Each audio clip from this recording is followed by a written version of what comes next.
enforcement. All right. Okay. Now let's take a moment and do a bracha. Baruch atah Adonai Eloheinu melech haolam, asher natan haTorah. Amen. Blessed are you, Lord God, King of the universe, who gives the Torah of truth and the good news of salvation to his people Israel and to all the peoples through his son Yeshua, the Messiah, Lord. Amen. Amen. All right, my Talmidim. You had some homework for me. Yes, you did. And this is something you were able to ponder, and hopefully the further you get, the more perspective you got about what you're experiencing in this time. I'm glad to see we had more eyes looking up this week. Last week you guys were struggling. Hopefully the stuff that you're going through in the time of the Omer, right? The Omer is a counting between the festival of first fruits and the festival of Shabbat. And remember, when we say we're talking about Passover, we are talking about 3 festivals, right? What are those festivals? Pesach, Passover, unleavened bread, and first fruits. Right, and Scripture tells us from this point we are to count 7 sevens, which will give us 49 days. And on the 50th day,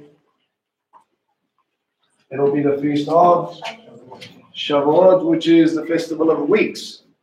You spend lots of weeks building up to this, and you spend lots of weeks at Sinai. Okay? Now, I said on the group, I want to discuss the Higher Sword program, the foundations thing. I'll pick it up next week if you guys still want to carry on with it. All right, have 2 sessions, I've got no problem, but we're going to kick straight off with Shavuot teaching then, because that's kind of our next line of thought. If we do the Omer and we're going to give you a guide now, I really want to cement this in you so that you understand fully what this exciting cycle is all about. There should be an air of anticipation.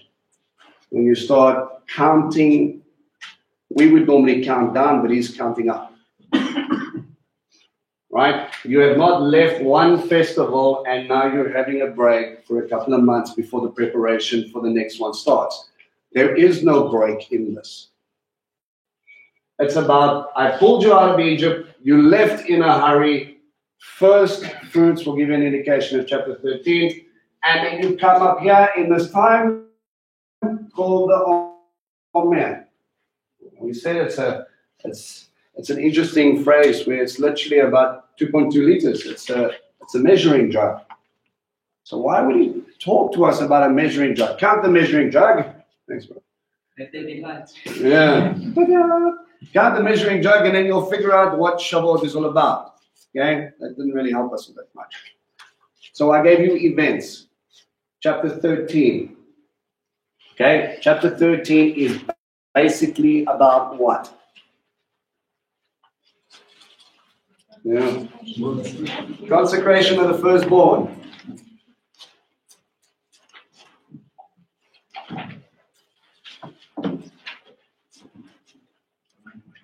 No. All right. I'm going to go through this quickly to give you guys a little bit of recap, and then you can tell me what sticks out for you, okay? Adonai said to Moshe, set aside for me all the firstborn, whatever is first from the womb among the people of Israel, both the humans and of the animals belongs to me. Why? It's kind of random, don't you think? Because of Egypt? Well, because of what Pharaoh did to the first Egypt. So was it the firstborn? Yes. Well, the 10th plague. At the 10th plague, just before there was the so Pharaoh did that to the firstborn? Sorry, I apologize. The babies who died in now. Not for the babies that died in No, now at it all. was the spirit of Allah that came through, and if they didn't paint the doorpost of the blood, then Yes. Because of that. Ta-da! Mark, you wanted to add? Because the first one was usually one entitled to inheritance. Oh. Interesting little play. Very nice.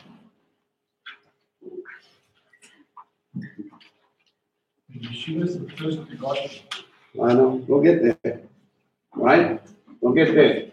So if we're looking at the consecration of the firstborn, and we say, all right, it's because of Pesach. Yes? And we're thinking that has got some interesting link to an inheritance. And that inheritance in the New Testament as Yeshua was the firstborn. Yes? Okay? So he claimed the firstborn out of Israel. Well, this is what we're talking about, isn't it? The consecration of the firstborn. That was the Jews. He took them as his. Anybody that chose to belong to the God of Israel is God's Israel. You guys get that? It had nothing to do with birthright. There is a point of a covenant that God pulled them out because of a promise made to Abraham through his physical seed. That's why he went back, and that's why he gave him physical land, but he's also painting a spiritual picture here. Okay? If you align yourself with the God of Israel, you belong to the God of Israel. Is he establishing a land with diplomatic borders and a parliament? Is that his agenda? No. So what is he establishing? The kingdom of heaven. It is, as I pull them out, a land has been allotted, a place. A place needs a people. A people belong to a king. Are you seeing some pictures? So why Pesach? Because I wanted you. Because you chose. On that fateful night, you chose the blood of the Lamb so that you can be covered, so that you can be mine. But it was only the firstborn. What about the second or the middle child? It's like, sorry for you. Right? Who was Israel regarding the nations? In a way, the firstborn of the nations that belong to him. Are you with me? So someone who's a group that has been set aside, a nation being born from God. And let's take that back to Abraham, Isaac, and Jacob. How did Abraham and Sarah conceive? Normally? Or was it sort of through miraculous intervention? Right, God had his hand in it, right? He said, okay, you can't do this, I'll help you out. Yeah. Isaac, miraculous or normal? He needed his intervention. Remember, he prayed on behalf of her so that her womb would be opened. Did God heed the request? Absolutely. So, did God have his hand in it? Yes. Who's next in line? Yaakov. Well, yeah, there are a few people involved in that one. Right? Are we going to say normal or are we going to say miraculous? It's interesting because we think, okay, well, he was given all this woman, he had all these babies, it kind of just went along. But when you look at the Hebrew, it says, and God opened up the womb. Now, if he's that specific, what did it mean before it was opened? What was it? Not open. Yeah. If it was not open, it needed help. All life comes from God. So he had a hand in creating a nation. From the very beginning, this nation should never have existed. Fast forward modern day Israel. This nation, it is still only by the hand of God that this place is there. Okay? But he's setting this stuff up back here. I need you to grasp who you are and why you were pulled out. Remember, Israelites, hindsight is perfect, right? We can look back and we can go, it's so obvious. All of a sudden you had Moses and some people telling you, look, there's going to be a sheep, there's going to be some blood on your doorpost, don't freak out too much. Angel of death is going to come over and then people are going to die unless they have that. You're like, oh yes, that has to do with the inheritance of the kingdom of heaven. No, I just get dead if I don't do this, right? So I'm going to paint blood and I'm going to move out, and then they're kind of just going through this motion. So, and then God can take a step back and say, look what I've done. Okay? We can look back, it's easy. For them, not so much. Okay? Moshe said to the people, remember on this day on which you left Egypt, the abode of slavery, because Adonai, by the strength of his hand, has brought you out of this place. Do not eat chametz. And 11. You are leaving today in the month of Aviv, which Adonai brings you out to the land of the Kenani, the Hitti, the Amori, the Hivi, and the Yebusi, which he swore to your ancestors to give you, a land flowing with milk and honey. You are to observe this ceremony in this month for 7 days. You are to eat matzah. On the 7th day is to be a festival for Adonai. Matzah is to be eaten throughout the 7 days. Neither chametz nor leavening agents are to be seen with you throughout your territory. On that day, you are to tell your son, it is because of what Adonai did for me when I left Egypt. And we did the parallels, right? Physical Mitzrayim. Mitzrayim is Egypt. It literally means bondage. They stayed in a country called bondage. And if we spiritualize that and we move it over, we know that we were in bondage to ourselves. Okay? And in many cases, to ourselves. Right? You were the problem, yes? Yes. Right. So it wasn't anybody else's issue. You chose certain things that put you and got you trapped and got you broken, got you unhappy, and now Yeshua says, let me fix that for you.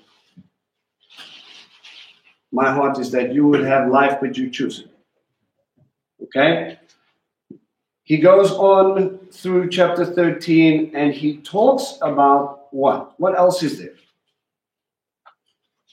Scan, scan, scan, scan. Males. Right? Or animals, even the animals or the firstborn, does that link up with Pesach as well? The firstborn of your flocks? Okay? So we've got this, and he says, look, don't even think that the livestock you have is because I've even take care of your assets. Yeah. Everything that you're going to take out with you is a gift. And I'm going to redeem you. Did any of you see that word floating around chapter 13? What is redemption about? Purchase. Right. For what purpose, though? So you set aside for a specific purpose. No, that's kadosh. Sanctification is to set aside for his purpose. Redemption is to purchase back. But for why would I want to spend? Let's use an example. Mark goes to a rough time and he goes to work and he signs out a contract, and within that time period, the problem is in that contract, they don't care about his tzitzit, they don't care about his Pesach, they don't care about that.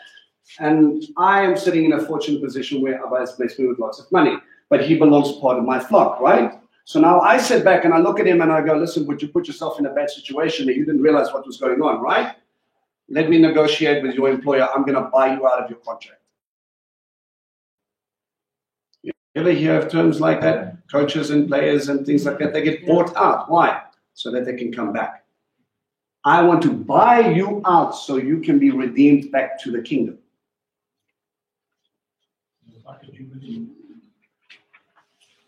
We're starting to set up the 50. You understand? Okay. So this consecration thing is understand who you are and understand what I'm going to do. And I'm going to give you a little symbol to remind yourself about this. You will redeem your firstborn sons for so many shekels, right? For some silver. That's why silver is always linked with redemption. He gives the father's responsibility is to go then and give a certain amount to the temple and saying, as you redeemed him, I'm buying him back. If you want to do that. If he's been dedicated, he's been dedicated. Think of Samuel. He's not mine. I'm not going to redeem him. I give him to the temple. He's yours. But you gave him to me. Immaculate conception. But in those days, the guys had multiple wives, so they would have multiple firstborn. They owned multiple. Yeah. So they play a lot. You could have stopped the Hey, women are expensive. Children are too. Right? Sorry, but now this child isn't a Levite that's brought back. No, the Levites So what later is his get function? the Levites later get swapped back. It was because of this consecration that he took the firstborn of all Israel. Later at Sinai, the nation of Israel makes balagan, which we will discuss in Shavuot, and then there's a swap. Something else takes the place of the firstborn. Okay. What's that firstborn's purpose before they make the balaga? If they are now set apart to We'll serve get God. into that in Exodus 19. All right. Is there anything else you guys want to tell me about chapter 13? Anything else that you see there? You will God. You will? God for these feasts. Okay. Right? And what, the frontlets between the eyes and on the arm, right? What's that about? Huh? How many of you guys have seen tefillin? Everybody know what a tefillin is? A phylactery. You see the kosher guys with the boxes on their head? Kosher kids? Yeah? You guys know what I'm talking about. Tell me if you don't. I've got a set downstairs. We can get them. I get it. But someone Minion. when As you walk into the bedroom, first drawer where my sword was. No. Okay? So, if you keep these feasts, if you understand them, there will be like a sign upon your head or frontlets between your eyes, and No, bind it to your arm, and then the box goes where? Which arm do I use? Left one with the box close on the bicep because it's all about your muscles. Because it's actually closest to your heart and it's about what's in here. Now, obviously, God didn't tell them, listen, put a box on your head and go marching out of Egypt. We can all agree? Do you believe it's a spiritual application? Absolutely. How do I apply that today? Many, many thousands of years ago, before the time of Messiah, they decided, hang on a second, sometimes I need something physical to remind me of the spiritual process. And they made a little box, and they put the Shema inside of that little box, and he said, boom, now I will meditate on your word day and night. That's what it says in the Shema. And this will be a sign between you and me, Abba, that in I do these things, it is me listening. It is me taking on the kingdom. It is me holding on to this with all of my mind and with all of my heart. I need sometimes a physical reminder about what that is. Sometimes a modern day example is something as simple as a ring on your finger. You don't wear it, well, for the most part, it's just about bling. You wear it because it reminds you of a promise you made to a person who belongs to you. I have become yours, you have become mine. I put that on as a reminder. Okay? So when you look at this, they developed this physical reminder. Okay, this one is for the head. All right? They put them in a little box. This is the one that goes inside. And inside of this, you'll see stitched up with the Shema inside. Okay? So before they make it, they stitch it, they put the appropriate blessing on, and then you will see them putting it on their head. And let me tell you, once you put it on, I don't know about you, but my vision gets taken up by a big box of manok. Okay? But it's about me remembering it. It's about me taking the time. And when I look at the other one, now you can get quite sharp and quite quick at doing this, but look how much leather strap they give you. The tradition is you bind it around your arm in a shin shape, as in Shaddai, the 3 fingers. And then you wrap it around your forearm 7 times, that you are literally binding it to you. Now, these I bought at the same time I went to Israel, and I bought 60. God put it on my heart, and He said, this is a mitzvah. How are you going to remember this? And to sit down and bind God to you, so that you make sure with everything I see, everything I think about, everything that is done with my hands, everything in accordance with my heart and my mind has to be in accordance with what God has done. Am I thinking about it? Am I doing it? Is my heart in line with what His word is saying? Or is it about me? Now we have ancient 2,000-year-old tefillin, and if you think these boxes are big, you should see the ones we found.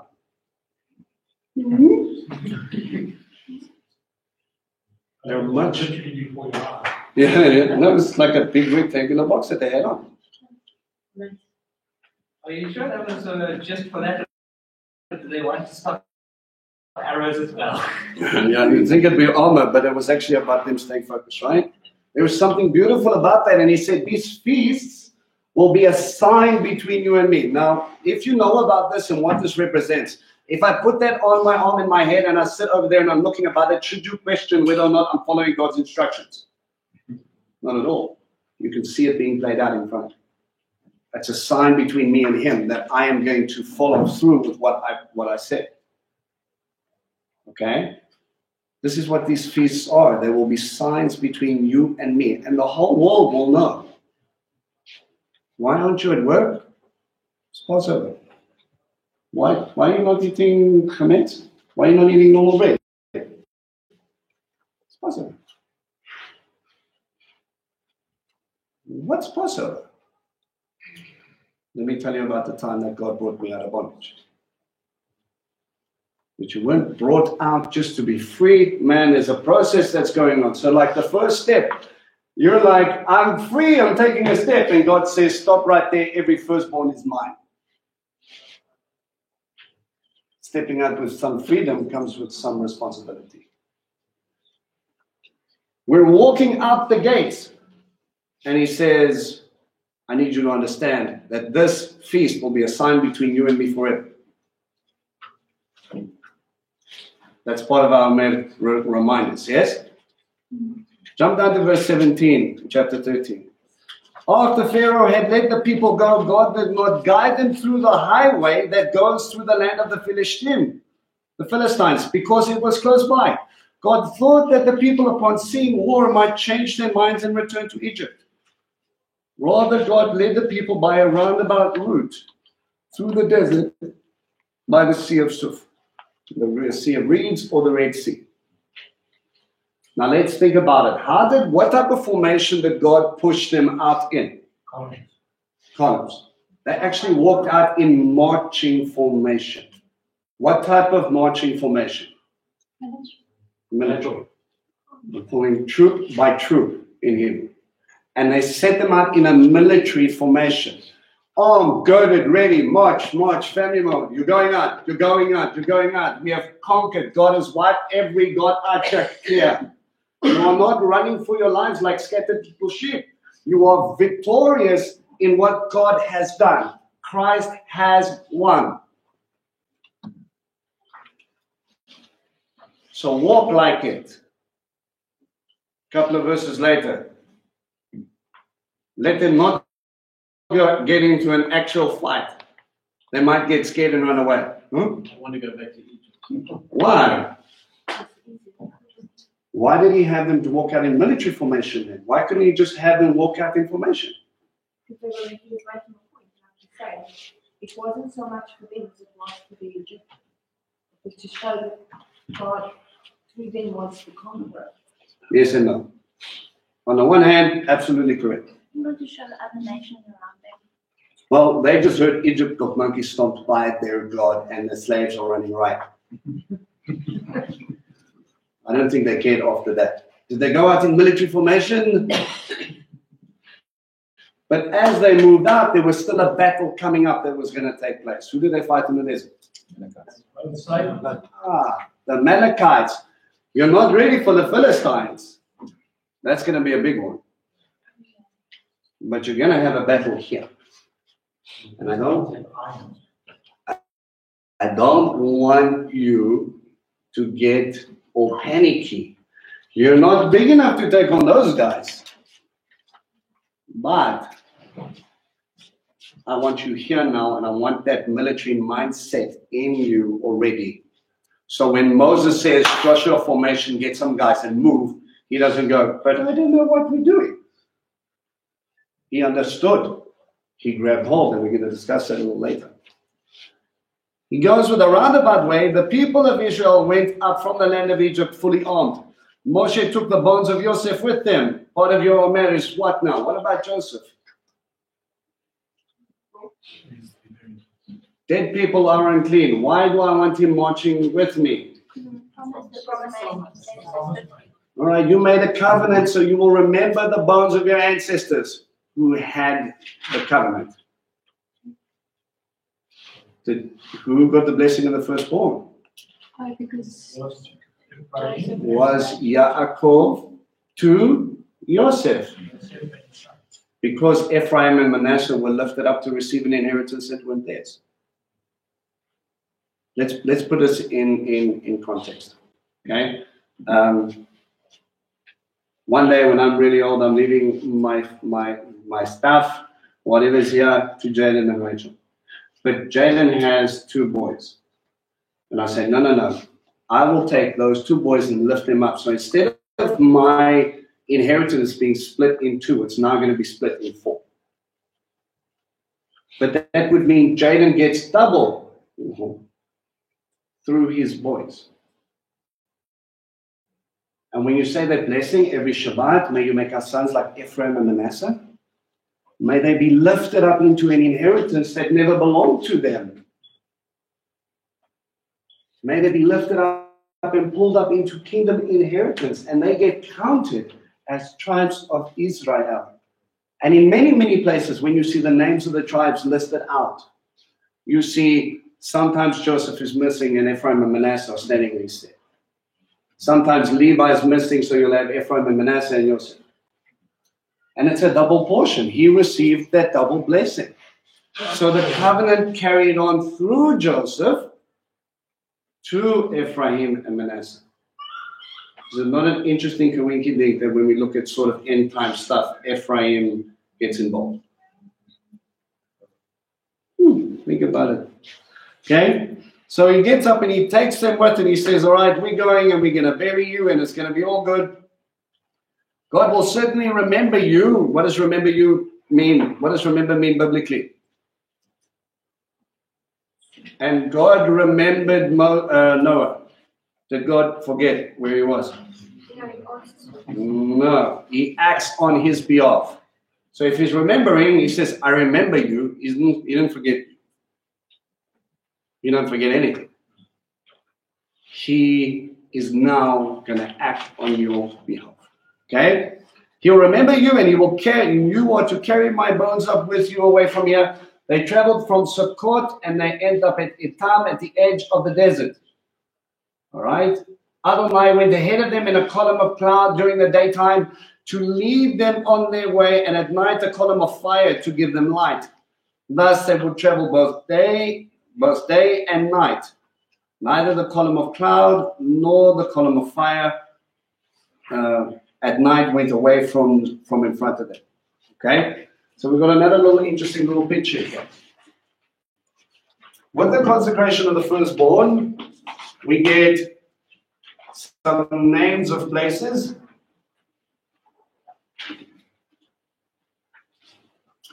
And we have some images. Cloud and fire. All right.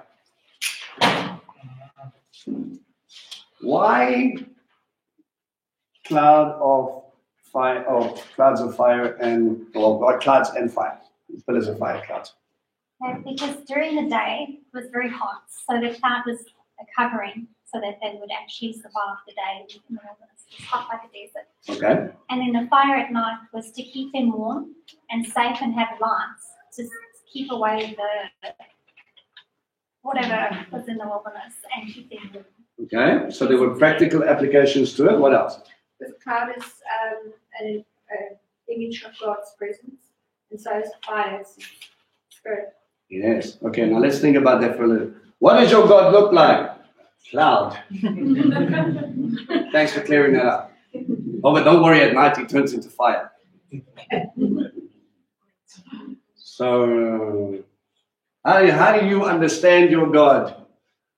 The point is you don't. There were practical applications, but the fact that he's also mysterious, don't you think? When he talks about Aaron going into the Holy of Holies, he puts the incense before him and it creates a cloud so that he will not see. But what I find interesting is that when he walked before them, he was playing out what he already said to Abraham and what Yeshua said to his disciples. You coming? Lech achorai. Come and walk after me. Let me take you to a place and I will show you. Which is what we're going to see. But he's going to lead them to the land because they forgot about Abraham. They barely remember Yosef, and so we go on. But he uses this image of saying, this is a walk together. This is a covenant promise. This is you and me in this relationship. So in these mysterious pictures, he's already defining, just like Abraham, come and follow after me. And Yeshua would say the same thing. Come and walk after me. Come and be like me. Okay? So they move along. And we've got some interesting little things. Adonai said to Moshe, tell the people of Israel, turn around and set up camp in front of Pi Hachirot. Okay, so we were walking, and this is what it kind of looks like on the map. Walking, recalculating, walking, map. Boom. Ocean. GPS got you lost. How many in your spiritual walk times do you think he's led you to a dead end? And you're sitting over there and you're looking at an ocean and you're going, we're out of Egypt, but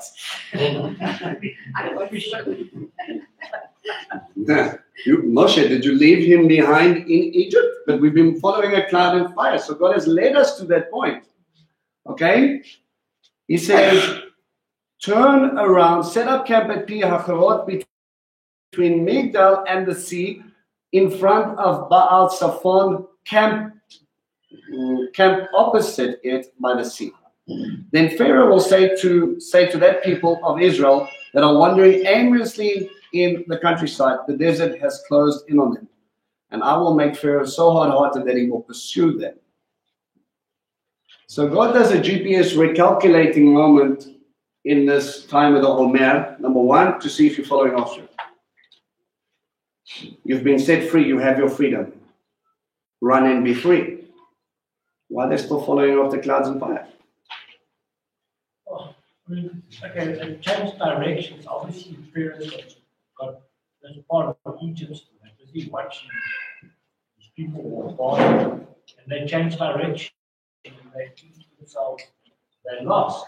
That's for Pharaoh, absolutely. But what is it teaching Israel? What? Trust. So to follow and keep your eyes focused on the prize. Where's the prize? Wherever he goes, we will be fine. How many of you have started to look at your feet and look at other things instead? You start to look at these things. Maybe not so much on this thing. Yeah, because God's obviously confused. So we need to leave and let him do what he needs to do. And I have my freedom now, so thanks, it's been real. What's the first thing people struggle with is when they get pulled out of sin and they start getting a new life. Then they're like, yo, my life is so much better right now. Thanks for the help. I'm cool. And off they go. Did God save you so that you can go carry on doing the same thing? No, I learned from that mistake. No, I'm cool now. Yeah. It's. And then they wake up on the floor again and you're like, are you ready to listen? No. We all go through that. First prize is God to get you look up. There you are, you're existing. Fantabulous. Second most important thing, keep your eyes focused on him. Remember Peter climbing up the boat, wanting to be like his rabbi, walking on water. Then he started to feel the wind, and he looked at the waves, and he started to freak out, and then he started to sink, and Yeshua says, why did you doubt? He was walking on water. That guy was not doubting in the fact that God had called him to walk on water. What he was doubting was that all of this turmoil and all of this craziness and all of this shaking, this is what's going to make me fall. But Yeshua was still standing upright, so why didn't he keep his eyes focused on him? Listen, God might give you a promise and a purpose for a place and a time. If you don't keep your eyes focused on that promise in that place and let him fulfill the rest, you might look around and go, there's giants here. I don't think we can do this. You say, I'm blessed, but all I see is famine. You say you're with me, but what are you doing? You're looking around and you're not focusing on him. Are you with me? Keep your eyes on him. When he moves, you move. And when he says sit, you sit. Because it's great, I got you out, but there was still a guy who's fuming and angry and wanting blood. If I don't deal with him, you're going to be running for the rest of your life. Pharaoh parallel Hasatan.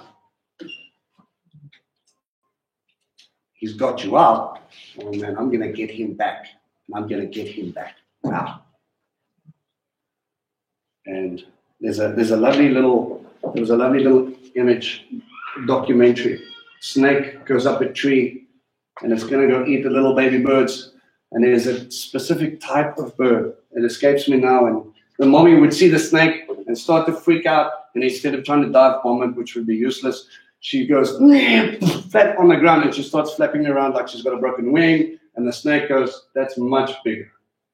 That'll fool me for a couple of days. And he sees mommy panicking and flapping around, and he starts to calm down. And as soon as he gets just enough, she goes, and then she flies away again. Come and get them. And Pharaoh hardened his heart, and he says, don't worry, there's a sea waiting for you. Sometimes he puts you there so that you can deal with your past. I need to make a clean cut. I need you to know that you're free. I need you to know that no one is going to come looking for you. And there's such beautiful imagery that comes out of this, okay? All right. Yeah, I want to get onto that if you guys don't mind.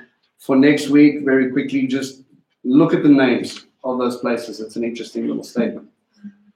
Then Pharaoh will say to the people of Israel, wanting aimlessly in the countryside, the desert has closed them in. I will make Pharaoh hard-hearted and pursue them, and thus I will win glory for myself at the expense of Pharaoh and his army. The last god of Egypt is still standing.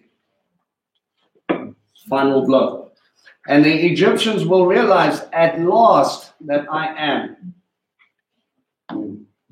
The people did as ordered when the king of Egypt was told that the people had fled. Pharaoh and his servants had a change of heart towards the people. They said, what have we done letting Israel stop being our slaves? Like you had a choice. So he prepared his chariots and took his people with him. He took 600 first quality chariots as well as the other chariots in Egypt, along with their commanders. Again, this is the superpower of the time. This is the biggest, the craziest, the most well-equipped army we have. The Philistines would have run. They had their own chariots. Adonai made Pharaoh hard-hearted, and he pursued the people of Israel as they left boldly. The Egyptians went after them, all the horses and the chariots of Pharaoh with his cavalry and army, and overtook them as they were encamped at the sea by Pi Hachorot in front of Baal Zephon. As Pharaoh approached, the people of Israel looked up and saw the Egyptians coming right there, coming after them. In great fear, the people of Israel cried out to who? Jehovah. They cried out to the great Yud-He Vav-He. Contrast that from the beginning. They didn't even know who to cry out to. Now all of a sudden they're like, Abba. Oh, we've got a big step up. All of a sudden we know that our salvation will come from him. Who's going to save us? Let me echo the sentiments of David. Where will my help come from? Doesn't matter how many chariots, no matter how many armies, doesn't matter what you're facing, man. If you just look up and you're saying, Abba, was he surprised? No, he was the one that did the GPS recalculating to get them there. Why are you surprised that he's surprised? You sit there and you go like, you obviously didn't know God. I need to act now. And he's like, shh, shh, shh, shh. I sent them. What do you mean you sent them? Are you trying to kill me? No, if I wanted to kill you, I just left you in Egypt. Why are you so mean to me? You put me in this position and now you're trying to off me. Isn't this the arguments we have throughout Exodus? He's going to use you for his glory. Sometimes, you know that scripture that pops up all over the place, it says, be still. We practiced a little bit last week, yes? He cried out, and he said to Moshe, was it because there weren't enough graves in Egypt that you brought us out to die in the desert? Important Omer teaching. You were not saved to die. If God brought you this far, he has a plan. If he pulled you out of that chach, that complete craziness that you were in, that you thought was life, and he revealed himself to you, and he took hold of whatever was holding you back, and he shook it 3 times, and he says, now you let my people go. He grabbed Hasatan by the collar and he said, sit down. Why would you think that he's left you now? I have never left or forsaken you. He says it time and time again. Just because there's a Pharaoh knocking at your door, just because there's water issues that come in later, just because there's food issues, just because, are you asking the question, what are you trying to show? This is not a surprise to him. He's not surprised that you're here. He's not surprised that you're in this situation. He's tried to fight really hard to get you out of the stuff you were in before. You have an opportunity. Why have you done this by bringing us out of Egypt? Didn't we tell you that in Egypt to let us alone? We'll just go on to be slaves for Egyptians. Yeah, sure, that's why you were crying out, all that other stuff. It would have been better for us to be the Egyptian slaves than to die in the desert. You gave us hope and now we don't see it. What is the worst place for anybody to be in? When you have lost hope. When have you lost hope? When you've taken your eyes off him. Because if he is still on the throne, he is still king. If he's still king, there's a plan. If there's a plan, it is for your best life. That's it. He didn't go through all of that to take out a nation just so that he could desert you. He didn't go through the crucifixion just so that he could leave you. It doesn't matter how many other people let you down. God will never let you down. Just be open. Take a chance. Put some blood on the doorpost and see what happens. Moshe answered the people, stop being so fearful, remain steady, and you will see how Adonai is going to save you. He will do it today. Today, you have seen the Egyptians, but you will never see them again. Adonai will do battle for you. Just calm yourselves down. Oh man, has anybody given you that conversation? Shut up. How are you telling me shut up, Vince? There are moments where you need to take stock and you need to look up. Stop worrying about what you don't have and thank God for who you have. And the rest of the stuff he'll sort out with a little flick of his wrist. Hashem, Adonai said to Moshe, why are you crying out to me? I love that statement. That's just so wonky. It's like, God's going to sort this out. What are we doing? He's like, oh, why are you running, my boy? Come on.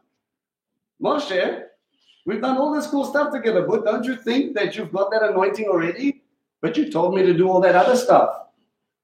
Sometimes you get to a place where you know God so well that you know it will please him by doing stuff without him telling you to do it. Do you need to be convicted to celebrate Shabbat, or do you just celebrate Shabbat because you know it gives him peace?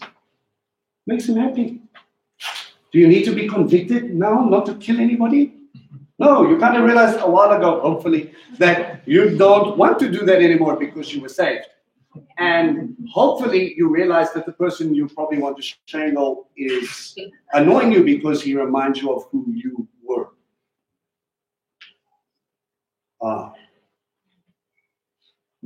Abba, bring mercy, because that used to be me. Guys, people aren't getting it right all over the place. It doesn't mean that God won't get it right. Okay? Where am I? It says, why are you crying out to me? Tell the people of Israel to go forward. Lift up your staff. And it was interesting. When you look at the miracles, you see hands, you see Aaron's staff, you see Moses' staff, and it's not the chunk of wood that you got, it's God flowing through you. But this is a symbol of authority. It says, you're a shepherd, you're up front, you're following me. Be a shepherd and lead your flock. So he's like, okay, lift up the staff. Out your hand over the sea and divide it in two. I mean, it's so obvious. Moses, why didn't you get that? The people of Israel will advance into the sea on dry ground. As for me, I will make the Egyptians hard-hearted, and they will march in after them. I will win glory for myself at the expense of Pharaoh and his army, chariots and cavalry. Then the Egyptians will realize that I am. Listen to me. He's teaching them. Don't follow your Pharaoh, he's not a God. What about the people that are sitting back in Egypt going, what just happened? Our entire religious system has been pulled apart, but Pharaoh still stands. Not for long. What then? Can anybody deny in Egypt that there was only one God really ruling? No. His heart is that everyone will be saved. When I have won myself glory at the expense of Pharaoh and his chariots and cavalry. Next, the angel of God, who was going ahead of the camp of Israel, moved away and went behind them. And the column of cloud moved away from the front of them and stood behind them. It stationed itself between the camp of Egypt and the camp of Israel. There was a cloud and darkness here, but light by night there. Darkness for Egyptian, light for Israel. Isn't it amazing? Light equals life. If sun don't work, nothing happens. Simple truth. Springtime makes flowers grow because of sun is slightly closer. Yes? What happens if God is standing right next to you and the thing that is chasing you cannot see through because he's put complete and utter darkness between them? And you're going, but God's right there. And Pharaoh's like, we can't see them anymore.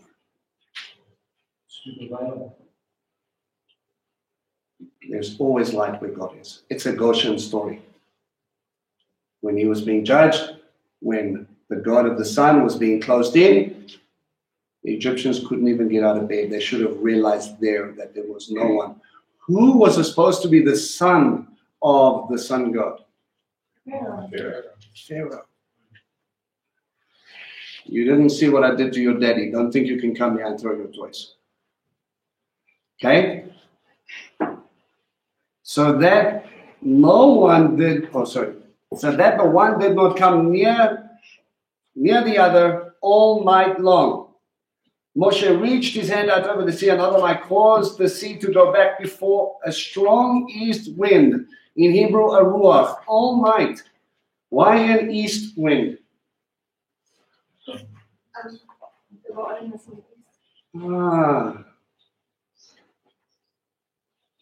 The garden is in the east. So you need to go back through the ruach, through his kingdom, to enter back into the garden. What was the garden about?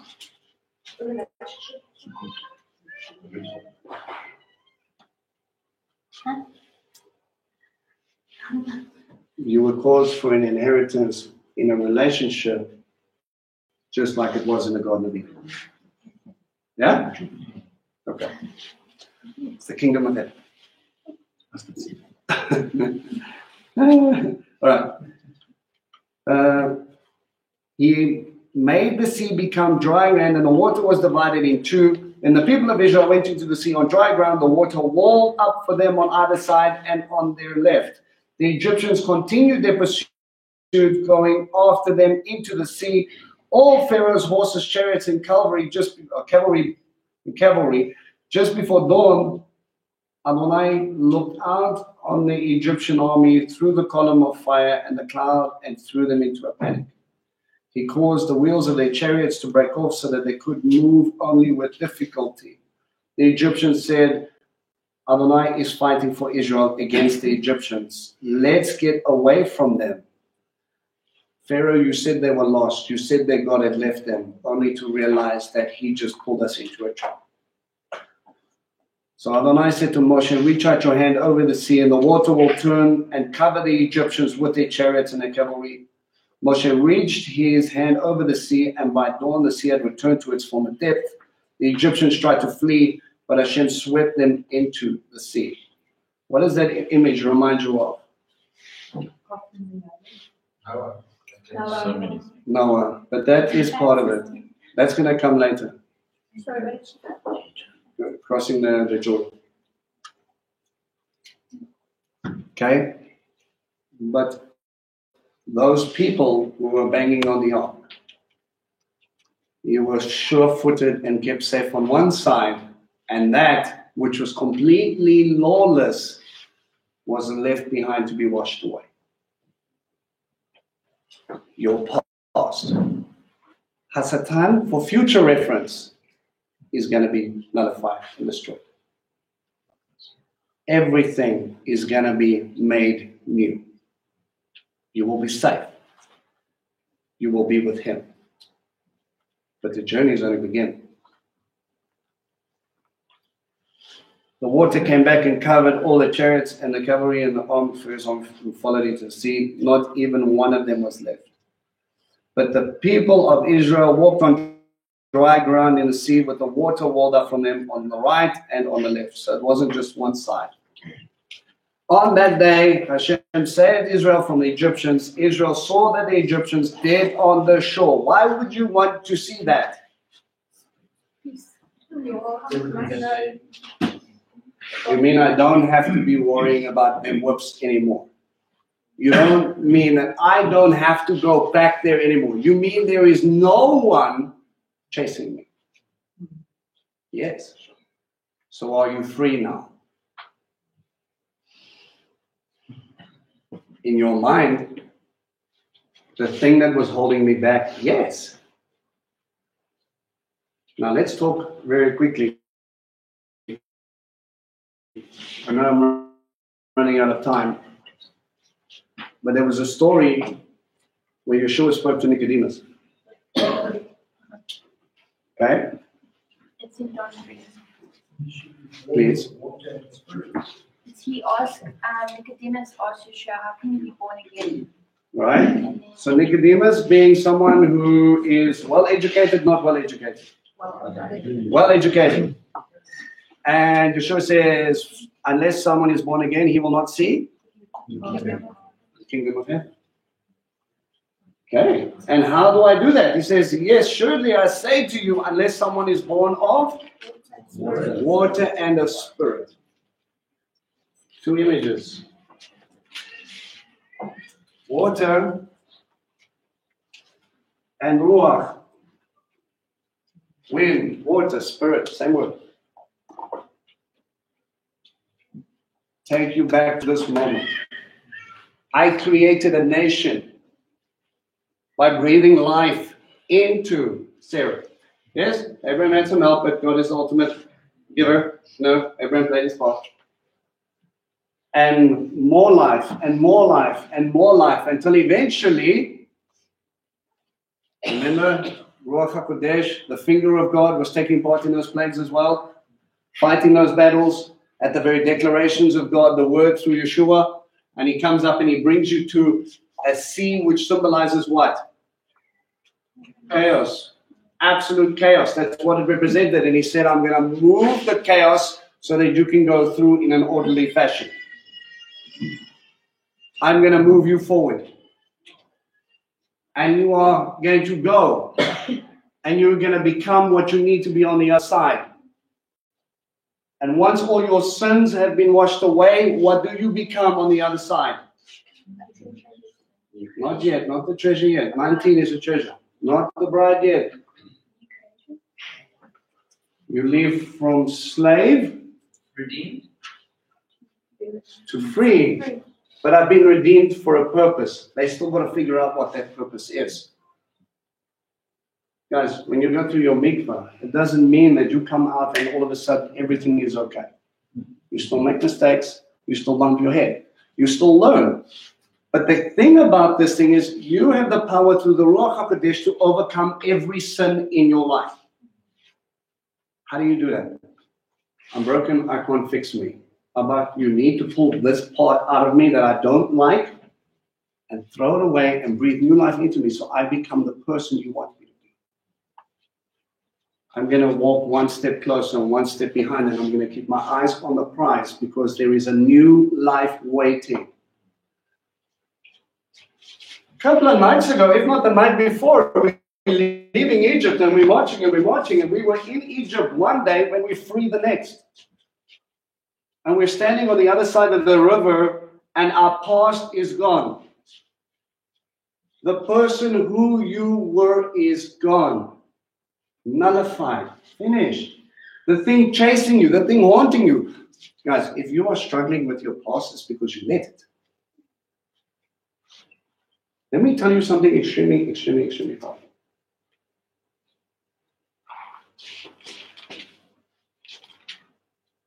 Let me ask you a question first. How many of you struggle with something you've done and it's still sort of this cycle? You get reminded of it. Now, stick a band in the struggle.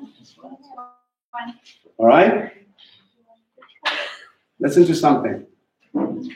If Yeshua forgave you for that, who are you to not forgive yourself?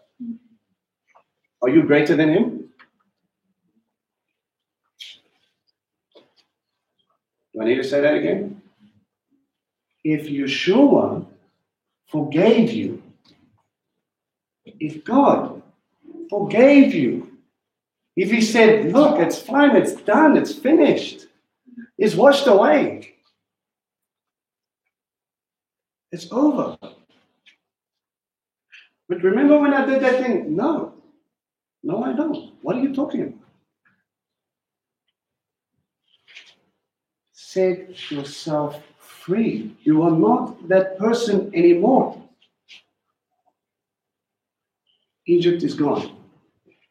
Leave it where it is.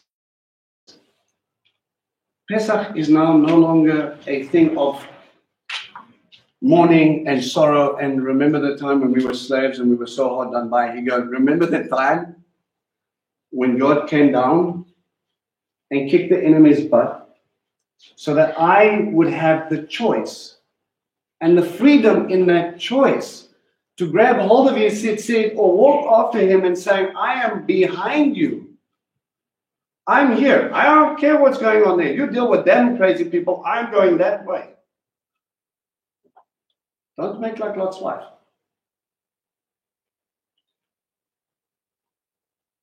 She kept on looking back. In her case, she was longing for what she had. But I'm telling you now, you will have the same effect if you're so busy looking back, thinking that's the person you are. You act like you think. You are free. You are loved. And you have been given an opportunity to walk after this God as he had mightily grabbed you and said, let's go. But if you really knew me, hello, I was next to you. I saw you at your ugliest. I saw you at your darkest. I saw you at your lowest. But I love you till the end of the earth, and I will drag you out of that. So you need to leave that stuff behind. There's only an ocean ready to wash away everything. The chaos we leave in the past. The future is his. Amen? Amen. So kadima. To look back is kidum. We must make sure we kadima. Keep your eyes focused on him. Let the Ruach do its work. And take a chance that when the seas part, at that moment, we will be safe on the other side. When you went down in the water and you came up, trust that your sins are gone and that the Ruach is with you.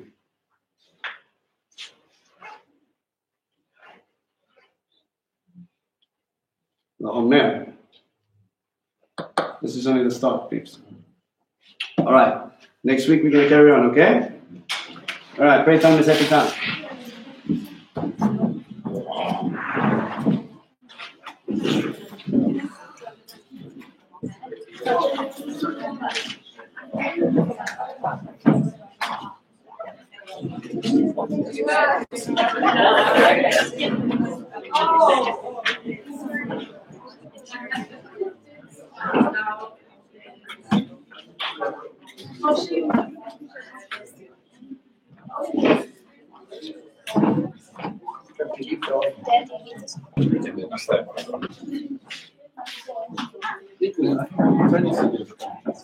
Okay. Did you hear that?